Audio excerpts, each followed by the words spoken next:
At this point, we have two dune breaches along NC-12, one just north of Hatteras Village and one at the north end of Ocracoke Island.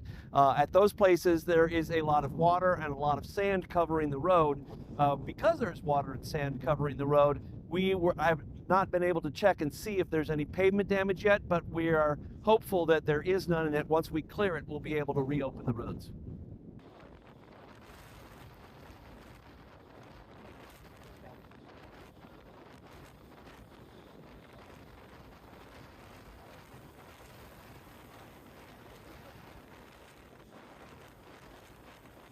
If we check the roads and there's no damage, it's just a matter of clearing off all the water and sand. Usually that's a matter of hours or a day or so.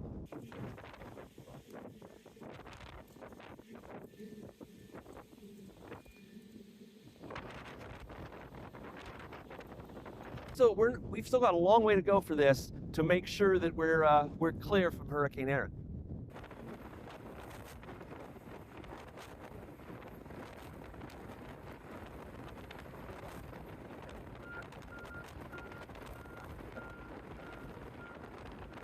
We're very proud of our new high axle vehicle that we will put in a very strategic place, either on the North Shore or the South Shore. We'll have both shores covered. Our Nassau County Nickerson Beach is closed to the public today.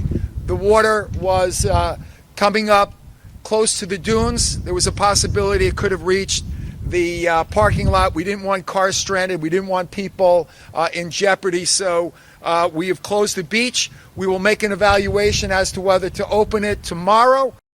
There are very high tides. The ocean is rough. We have waves that are expected to be between 10 and 15 feet, which are very large. So that is why, out of an abundance of caution, we will not allow people on the beach or in the water today. But tomorrow we will evaluate it on an hourly basis to make a determination on whether or not it is safe to go in. We are getting the remnants, as I said, of Hurricane Erin, which again, coastal flooding, coastal erosion.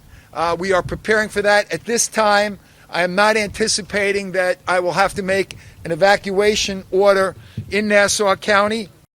There are no thoughts of an evacuation, but again, it's Mother Nature. It could change. 490-0075 if it is an emergency. On the island, and anyone that's driven our roads knows exactly what I'm talking about. Yes, this hurricane avoided us. Yes, at the last moment it turned east. But had it turned west, this is some serious storm, and that's posed a danger. We have closed all of our county beaches except Mashut, which is Mashut Beach is on Peconic and therefore not as threatened. But Cupsog, Smith Point, and other parks that we have, we are closing. We are concerned about erosion, about flooding, particularly along our ocean beaches and in Fire Island and in Montauk. So this hurricane, way offshore, is doing enough damage. Particularly, we're worried about high tide tonight, about 8 o'clock, 7:30, 8 o'clock tonight, and what that's going to do to our South Shore. But we are joined with Nassau in working to make sure that we respond to things. We're prepared for this hurricane as best we can. It's not going to do a lot of damage, but it will create erosion, it will create flooding, it will threaten Fire Island and some of our ocean beaches, but we are prepared to deal with that. We have about 10,000 cubic yards of sand ready. Do you anticipate calling an emergency at all tonight or tomorrow morning? It's something we're considering in Suffolk as far as Fire Island is concerned. As far as Fire Island. Right now, no. But if conditions get worse, if the storm turns in any way, if it poses a threat, then we think about it. Because with Fire Island, Only a declaration of emergency will get us to evacuate that island. The center of Erin is now accelerating away from the coast of North Carolina, now more than 250 miles east of Cape Hatteras. There's still multiple hazards ongoing along portions of the east coast of the United States. Right now, the maximum sustained winds for Erin are down to about 100 miles per hour, but the tropical storm force wind field continues to grow, extending out more than 300 miles away from the center. In fact, we still have tropical storm force sustained winds going on portions of the Outer Banks.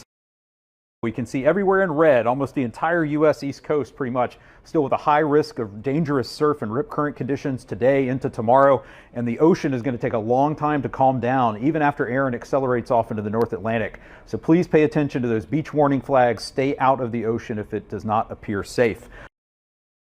Zooming in a little more closely here into North Carolina, we still have a storm surge warning in effect for portions of the Outer Banks from Cape Lookout up to Duck, where we could continue to see 2 to 4 feet of inundation above ground level. And in particular, those highest waters along the ocean sides are going to continue all the way into tomorrow. As each high tide cycle continues, those waves are going to crash over through those dunes that have been broken down, washing out roadways, creating dangerous conditions. And there's also going to be the potential for some sound side flooding in the southern part of Pamlico Sound through tonight due to those persistent north winds.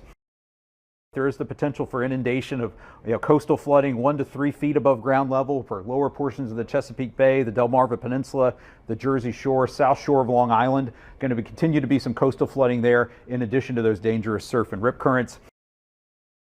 We still have a tropical storm warning in effect from Beaufort Inlet, North Carolina, up to Chincoteague, Virginia. And even as the core winds of Erin pull away, an approaching cold front is going to enhance the winds along much of the coast from North Carolina up into the mid-Atlantic states and even into portions of southern New England through the next 24 to 36 hours. So there'll be some hazards there as well.